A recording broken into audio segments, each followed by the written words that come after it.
এই যে আল্লাহ পাক আমাকে দেখছেন, আমি খাবো না, আল্লাহ আমাকে দেখছেন, আমি পান করতে পারবো না, আমার রেস্ট্রিকশন আছে, পিপাসায় গলা ফেটে যাচ্ছে একেবারে রোদের মধ্যে, তাও খাচ্ছি না কেন, কার ভয়ে? ওইটাই জীবনের সব ক্ষেত্রে বাস্তবায়ন করার জন্যই রমজান আসে।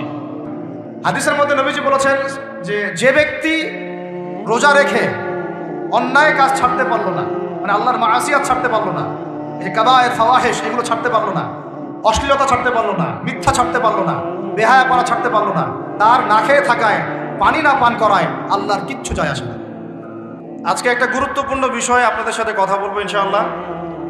আমরা আশা করছি যে এই বিষয়টার উপরে যদি আপনি সবাই আমল করতে পারি, আমাদের সবার জিন্দেগির জন্য অনেক খায়ের ও কল্যাণ হবে ইনশাআল্লাহ। প্রথম কথা হচ্ছে, আমরা এখন শাবান মাসে আছি। কোন মাসে? নবী সাল্লাল্লাহু আলাইহি ওয়াসাল্লাম শাবান, রজব এগুলোর চাঁদ দেখলে একটা দোয়া পড়তেন। তিনি বলতেন আল্লাহুম্মা বারিক লানা, আমার সাথে বলেন আল্লাহুম্মা বারিক লানা ফি রজবিনা ওয়া ফি শাবানিনা ওয়া বাল্লিগনা রমাদানা। অর্থ হচ্ছে, হে আল্লাহ, আপনি আমাদের রজব মাসে বরকত দিন এবং শাবান মাসে বরকত দিন এবং আমাদেরকে রমাদানে পৌঁছে দিন। সুবহানাল্লাহ। মুমিনের জীবনে যতগুলো ইবাদতের মৌসুম আছে, তার মধ্যে সবচেয়ে শ্রেষ্ঠ মৌসুম হচ্ছে রমাদান। সবচেয়ে শ্রেষ্ঠ মৌসুম কি? এই কারণে সাহাবায়ে কেরাম রাদিয়াল্লাহু আনহুম আজমাইন শাবান মাস থেকেই, বরং তার চেয়ে আগ থেকেই, রজব থেকেই, শাবান থেকেই রমাদানের প্রস্তুতি গ্রহণ করতেন। কি করতেন? কোন মাসের? কেন করতেন আমি একটু বুঝাই, আমার সাথে বুঝেন। আমাদের এই উম্মতের গড় আয়ু বনু ইসরাইলের মতো না। আমরা কি 500, 600, 1000 বছর বাঁচবো? না, গড় আয়ু এই উম্মতের কম। এই কারণে আল্লাহ রাব্বুল আলামিন আমাদেরকে এই ইবাদত করার জন্যে, অল্প সময়ে অল্প ইবাদতে যেন আমরা বেশি বেশি নেকি পাই, ফজিলত অর্জন করতে পারি, এই কারণে আল্লাহ রাব্বুল আলামিন আমাদেরকে কিছু মৌসুম দিয়েছেন, ইবাদতের কি মৌসুম। আর আল্লাহ পাক আমাদেরকে পাঠিয়েছেনই পৃথিবীতে তার ইবাদত করার জন্য। যেমন আল্লাহ পাক কি বলেছেন সূরা যারিয়াতের 56 নম্বর আয়াতে আল্লাহ পাক বলেছেন যে ওয়ামা খালাকতুল জিন্না ওয়াল ইনসা ইল্লা লিয়াবুদুন, আমি জিন জাতি আর মানব জাতিকে শুধুমাত্র আমার ইবাদত করার জন্যই সৃষ্টি করেছি। তাই না? আমাদের দুনিয়াতে আসার অন্য কোনো কারণ আছে? না। এখন আল্লাহ পাকের ইবাদত কি সবাই সমান করতে পারবে? উত্তর হচ্ছে না। আল্লাহ পাক বলছেন সূরা মুলকের মধ্যে গিয়ে বলছেন 2 নম্বর আয়াতে, আল্লাযী খালাকাল মাউতা ওয়াল হায়াতা লিয়াবলুয়াকুম আইয়ুকুম আহসানু আমালা। আমরা সবাই এটা তো পড়ি। রাতের বেলা সূরা মুলক পড়েন, কে কে হাত তোলেন? মাশাআল্লাহ, হাত নামান। ফজিলত, রাতের বেলা সূরা মুলক পড়ে ঘুমালে ইনশাআল্লাহ এই চর্চা, এই অভ্যাস, এই সুন্নতের উপর আমল করতে থাকলে আল্লাহ চান তো এই আমলের ওসিলায় আল্লাহ পাক তাকে কবরের আযাব থেকে মুক্ত রাখবেন ইনশাআল্লাহ। সূরা মুলকের এই 2 নম্বর আয়াতে আল্লাহ পাক বলেছেন যে তিনি সেই আল্লাহ যিনি মৃত্যু সৃষ্টি করেছেন, জীবন সৃষ্টি করেছেন। কেন দুনিয়াতে পাঠিয়েছেন? কেন? লিয়াবলুয়াকুম আইয়ুকুম আহসানু আমালা। তিনি দেখতে চান তোমাদের মধ্যে আমলে শ্রেষ্ঠকে। কি দেখতে চান? আমলে, এমন না যে আমলে মধ্যমকে, আমলে গতানুগতিককে, এমনটা তিনি দেখতে চান না। ক্লাসে যে ফার্স্ট হয় তার পড়াশোনা, তার পরিশ্রম, আর যে লাস্ট হয় তার পরিশ্রম কি সেম? যে টেনে টেনে পাস করে তার পরিশ্রম কি সেম? তাহলে আমরা বুঝলাম, যদি আমাদেরকে ফার্স্ট হতে হয়, সেকেন্ড হতে হয়, থার্ড হতে হয়, টপ 10-এ থাকতে হয়, তাহলে আমাদের পরিশ্রমটাও কি করতে হবে? বেশি করতে হবে। সহজ জিনিস। আল্লাহ পাক এই জন্য আমাদেরকে পৃথিবীতে পাঠিয়েছেন।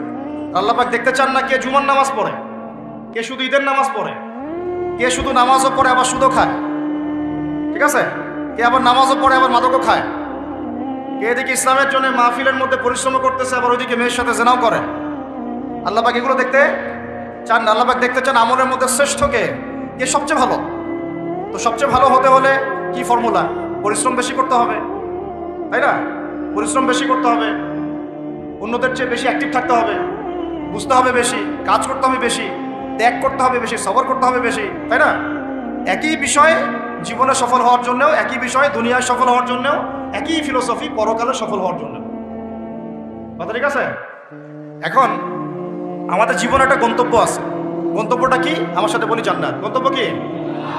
জান্নাতে যে ব্যক্তি যেতে পারবে তার দুনিয়া সফল, আখিরাত সফল।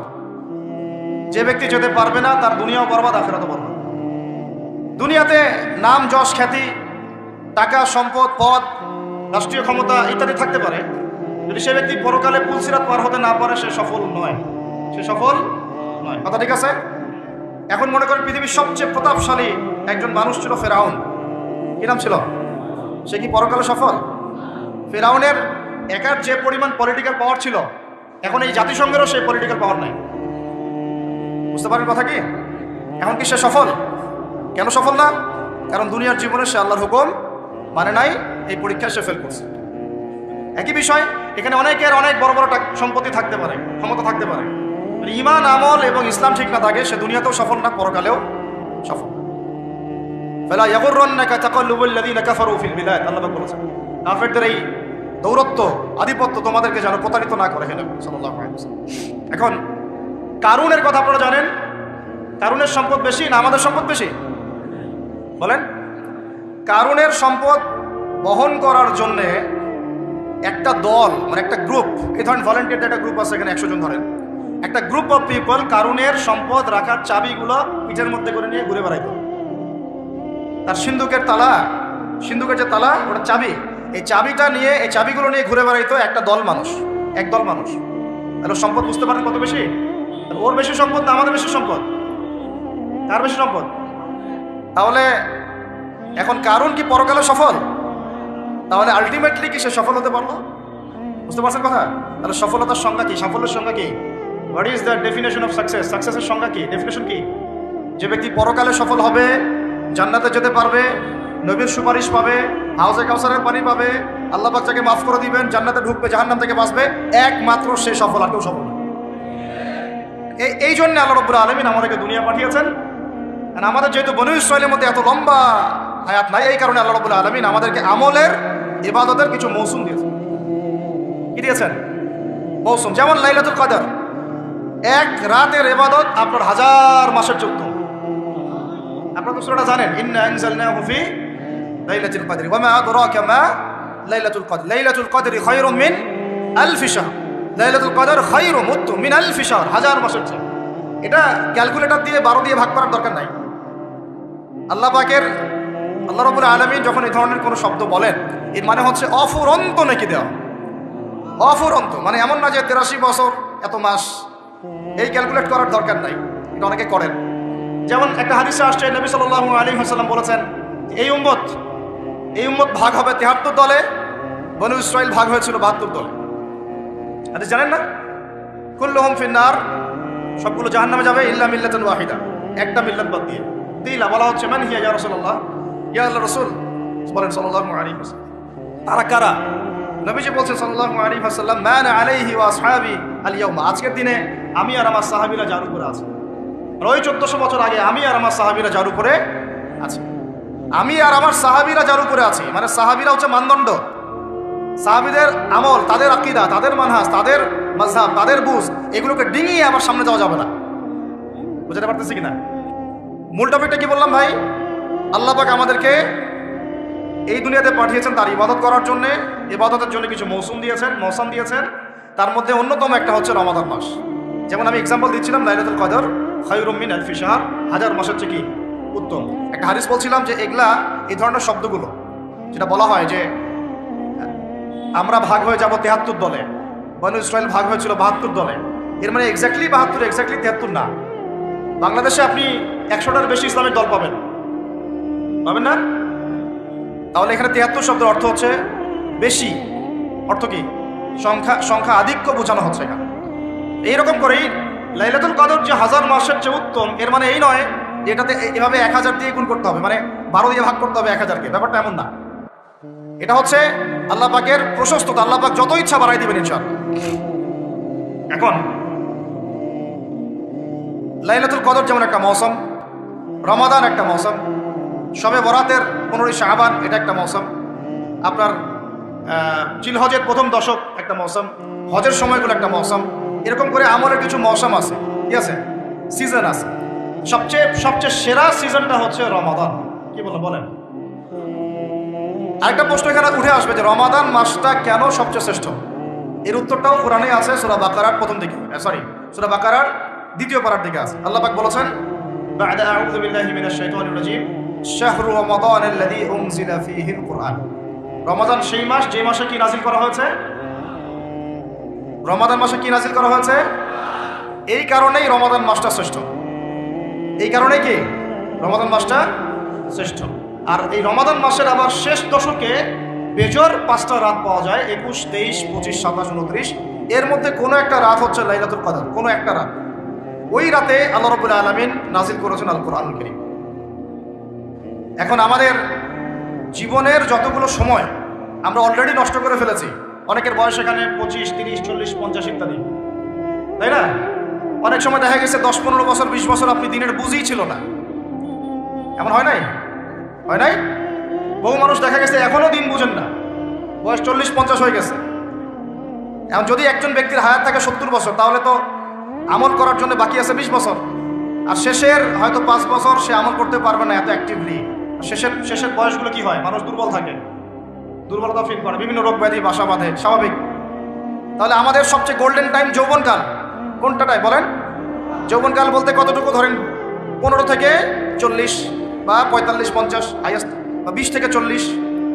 এই সময়টুকুর মধ্যে আমরা আবার বেশিরভাগ যুবক ছেলেমেলে হয় মেয়ে, অথবা জুয়া, অথবা পাবজি, অথবা ফ্রি ফায়ার, অথবা দেখা যায় জেনা, অথবা মাদক, অথবা রাজনৈতিক কোনো দল করতেছি। মানে আমরা আমাদের সময়গুলো অপচয় করতেছি যুবকদের বেশিরভাগই। আর যারা এগুলো থেকে বাইরে ভাবছেন না আমি ভালো ছাত্র, পড়াশোনা করি ইত্যাদি ইত্যাদি, মাদ্রাসার কথা বলছি না আমি, আমাদের ভাইদের কথা বলছি, তারা আবার দেখা যায় এমন একটা ট্র্যাকে পড়াশোনা করেন যে বলতেছি যে 15 বছর পড়েন, 15 বছর পরেও 15টা সূরার আপনি তাফসীর জানেন, 15টা হাদিস। আপনাকে মাফ করবেন, আমি আঘাত করতে চাচ্ছি না, পেটে বোম মারলে 15টা হাদিস বের হয়। এটা কি বাস্তবতা না? কথা ঠিক না ভুল? তাহলে এখন 15 বছরে আপনি 15 কোটি টাকা মনে হয় খরচ করেছেন পড়াশোনার জন্য। যারা বেসরকারি বিশ্ববিদ্যালয়ে পড়ে তাদের তো কথাই নাই, লক্ষ লক্ষ টাকা ঢালতেছে, থাকা খাওয়া, মানে চলাফেরা, মেসের লাইফ, ফ্ল্যাট ভাড়া নেওয়া, প্রাইভেট কোচিং, কত কি না করতেছে। কিন্তু আলটিমেটলি ওই যে বললাম সাফল্যের সংজ্ঞা কি? পুলসিরাত পার হইতে হবে। তো পুলসিরাত পার হওয়ার জন্য যে এলেম লাগবে, ওই এলেমের সাথে আপনার এলেমের কোনো সম্পর্কই নাই।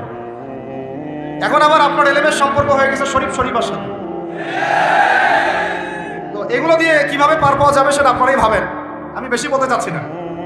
বেশি বললে তো বলবেন বলছি, তাই না? বেশি বললে তো বলবেন যে বেশি বেশি বলতেছেন। আল্লাহ পাক একটা জাতিকে, শুনেন, আল্লাহ পাক একটা জাতিকে ফেরেশতাদেরকে নামিয়ে দিয়ে মাটিটা এভাবে উপরে তুলে আসমানে উঠায়, পাথর নিক্ষেপ করে, বড় বড় পাথর নিক্ষেপ করে, রজম মানে থেতলা করে উল্টা দিকে এভাবে দাফন করে দিয়েছিলেন। এটা হচ্ছে সাদুম গোত্র, জর্ডানের ডেড সি, মৃত সাগরের পাশে এরা থাকতো। এই কওমের অপরাধ ছিল, এরা ছিল ছেলে ছেলে জেনা করত। কি করতো বলেন? ছেলে ছেলে জেনা করত, ছেলে ছেলে প্রেম, ছেলে ছেলে মহব্বত, ছেলে ছেলে জেনা। এখন বলা হচ্ছে যে একটা ছেলে, বাহির থেকে ছেলে, মনটা নাকি মেয়ের মতো। মনটা যদি মেয়ের মতো হয় তাহলে ও সার্জারি করার পরে কার সাথে মানে যৌন সম্পর্ক করবে? কার সাথে? মেয়ের সাথে না ছেলের সাথে? আগে ছিল ছেলে, পরে সেক্সুয়াল সম্পর্ক করতেছে ছেলের সাথে, তাহলে এটা কি হলো? সমকামিতা। কি হলো? সমকামিতাকে ঘুরাই খাইলেন আর কি। যেমন সুদ অনেক সময় মানুষ ঘুরাই খায়, ওই রকম সমকামিতাটাকে ঘুরাই খাওয়ার চেষ্টা করা হচ্ছে। পৃথিবীর ইতিহাসে এমন কোনো কম ছিল না এই কম এলুতের আগে। সূরা আনকাবুত পড়েন। কোন সূরা? সূরা আনকাবুত আর সূরা হুদ। সূরা হুদ, সূরা আনকাবুত, দেখবেন বিস্তারিত লেখা আছে। এত জঘন্য কম ছিল, এত জঘন্য যে দুজন ফেরেশতাকে আল্লাহ পাঠিয়েছেন লূত আলাইহিস সালামের ভাষায়, ওই ফেরেশতাদেরকেও তারা চাচ্ছে। নাউজুবিল্লাহ। চিন্তা করা যায়? ওটা আরেকটা আলোচনা, তবে এর শাস্তিটা জেনে রাখেন। নবী সাল্লাল্লাহু আলাইহি ওয়াসাল্লাম বলেছেন যে তোমরা যদি সমকামীদেরকে পাও, এটা তাদের জন্য এই হাদিসটা প্রযোজ্য যাদের হাতে রাষ্ট্রীয় ক্ষমতা আছে এবং আইন প্রয়োগ করার ক্ষমতা আছে। এটা সবার উপরে এটা না, যাদের হাতে এই ক্ষমতা আছে ওদের জন্য নবীজি বলেছেন, আমাদের নবীজি মুহাম্মদ সাল্লাল্লাহু আলাইহি ওয়াসাল্লাম বলেছেন, তোমরা যদি ওদেরকে পাও তাহলে ফাকতুলুল ফাইলা ওয়াল মাফউল বিহি, যে সমকামিতা করেছে আর যে এখানে রাজি ছিল, যার সাথে করা হয়েছে, দুটোকে হত্যা করবা। এই মৃত্যুদণ্ডের শাস্তি কে দিয়েছেন? আল্লাহ এবং তার রাসূল। আপনারা চাইলে মানেন, না হলে মানেন না, কিন্তু কালকে আমাদের মাঠে আপনাকে একদম কলার ধরে জিজ্ঞাসা করা হবে যে কেন তোমার খেলাফতে, মানে তোমার দায়িত্বে, খেলাফত মানে কি? দায়িত্ব। আমরা সবাই আল্লাহর খলিফা, আমরা কি সবাই আল্লাহর, মানে আল্লাহ পাকের প্রতিনিধি। তো তোমার খেলাফতে, তোমার রাজত্বে, তোমার মানে শাসন ব্যবস্থার মধ্যে এরকম হলো কিভাবে? তুমি আজকে উত্তর দাও সবার সামনে। মনে করেন না যে আল্লাহ পাক ধরবেন নাই, বেশি না, অপেক্ষা করতে থাকেন। কতদিন বাঁচবেন? 100 বছর? 100 বেশি তো আর কেউ বাঁচবে বলে মনে হয় না। আল্লাহ পাক এটা ধরার জন্য অপেক্ষা করছেন, যদি না আমরা ফিরে আসি। ফিরে এসে তওবা করলে আল্লাহ মাফ করে দেবেন ইনশাআল্লাহ। এরকম অনেক কথা আল্লাহ কোরআনে বলেছেন। সত্যি কথা বলতে আমরা এই কোরআনের প্রতি সত্যিকার অর্থে শ্রদ্ধাশীল না। মুখে মুখে বলি আমরা কোরআন ফলো করি, কোরআন ভালোবাসি, কোরআনের জন্য জান দিব, ইত্যাদি ইত্যাদি। অনেক সময় দেখা যায় কোরআন আমরা তেলাওয়াতও করতে পারি না। যে কিতাব তেলাওয়াতি করা শিখলাম না, তার জন্য আপনি জীবন দিবেন? যে কিতাবের তেলাওয়াতি আপনি শিখতে পারলেন না এখনো, এখন সেই কিতাবের হুকুম বাস্তবায়ন করবেন, এই পর্যন্ত ঈমান তো যাওয়া অনেক দূরের কথা, তাই না বিষয়টা? এর প্রতি ভক্তি শ্রদ্ধা তো আসবে না, কারণ তিলাওয়াতি তো এখনো শিখছেন না, অনুবাদ করছেন না, আয়াতের অর্থগুলো জানছেন না। এটা আল্লাহ পাক এই মানব জাতির জন্য পাঠিয়েছেন, পুরো মানব জাতির জন্য, শুধু মুসলিমদের জন্য না। এখানে আল্লাহ বলেছেন চুরি করলে চোরের হাত কেটে দাও। কি করো? কে শুনবে এই কথা? এখন কে মানবে এই কথা? আল্লাহ পাক বলেছেন যদি জেনা করে, সমকামিতা তো বহু দূরের কথা, এমনি জেনা করলে জনসমক্ষে 100 বেত্রাঘাত করবা। সূরা নূর, কোন সূরা? সূরা নূর আয়াত নাম্বার 2-3, ভাষায় গিয়ে চেক করে দেখুন। আর চোরের হাত কাটা সূরা মাইদা, কোন সূরা? সূরা মাইদা। আমি নিজে নিজে করে কথা বলতেছি, এই কিতাবেই আছে। আল্লাহ পাক বলেছেন যদি ডাকাতি করে, ডাকাতি, ডান দিকের হাত বাম দিকের পা কেটে ফেলবা। ডান দিকের হাত বাম দিকের পা কেটে ফেলে। এটা কে কাটবে? কারা কাটবে? সাধারণ মানুষ? আপনি কি পারবেন? যার কাছে অথরিটি আছে তার উপর দায়িত্ব এটা। আমাদের উপর এটা দায়িত্ব না। আমাদের দায়িত্ব কি? আমাদের দায়িত্ব হচ্ছে জানানো, প্রচার করা, কারণ আমার কাছে ইলমটা আছে। এরপরে যদি সে না করে, তার ফল সে ভোগ করবে, তার হিসাব সে দিবে। আমাদের কাছে এই পর্যন্ত শেষ, কুল্লু খালাস। এরপরে যদি আল্লাহ পাক আপনাকে নিয়ে যান উপরে, তখন আপনি সেটা করবেন ইনশাআল্লাহ। ঠিক আছে? এখানে আছে, এর ব্যাখ্যা তো হাদিসও আছে। মাদক দ্রব্য সেবন করে, কি সেবন করে? 40টা বেত্রাঘাত। কয়টা? কে মানে কোরআনের কথা? এখানে আছে যে ব্যক্তি সুদ খায়, কি খায়? আরো আসতে বলেন। যে ব্যক্তি সুদ খায় সে যেন আল্লাহর সাথে যুদ্ধ করে, নবীর সাথে যুদ্ধ করে। আস্তে আস্তে বলতেছি না আমি কথাটা, কোরআনেই আছে। কে মানে কথা? কে মানে? নবীজি বলছেন সুদ যে ব্যক্তি ছাড়ে না সে যেন তার মায়ের সাথে জেনা করে। এগুলো এখন কে কাকে বাস করবেন? এগুলা কে শুনবে কথা? সুদি এনজিওর সয়লাভ দেশ ভরে, তারপরে এমন কোনো গ্রাম নাই, এমন কোনো শহর নাই, এমন কোনো ব্যাংকিং সিস্টেম নাই যেখানে সুদ নাই। নবীজি বলছেন আমি সুদের সাথে সম্পৃক্ত 4 শ্রেণীর মানুষকে অভিশাপ দিয়ে গেলাম। নাউজুবিল্লাহ। আমাকে বুঝান তো, নবীর অভিশাপ নিয়ে কেউ জান্নাতে যাবে? হ্যাঁ? নবী কাউকে সাল্লাল্লাহু আলাইহি ওয়াসাল্লাম যদি কাউকে অভিশাপ দেন, ও জান্নাতে যেতে পারবে? এত সহজ? নবীজি বলছেন যে সুদ খায় আমি তাকে অভিশাপ দিলাম, যে সুদ দেয় আমি তাকে অভিশাপ দিচ্ছি। যে সুদ খায়ও না, দেয়ও না, কিন্তু সাক্ষী থাকে, কি থাকে?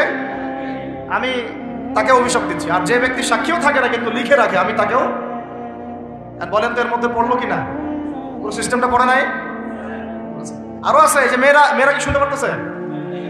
যেসব মেয়েরা পুরুষের পোশাক পরে, যেসব মেয়েরা পুরুষের পোশাক পরে, ট্রান্সজেন্ডার তো বহু দূরের কথা।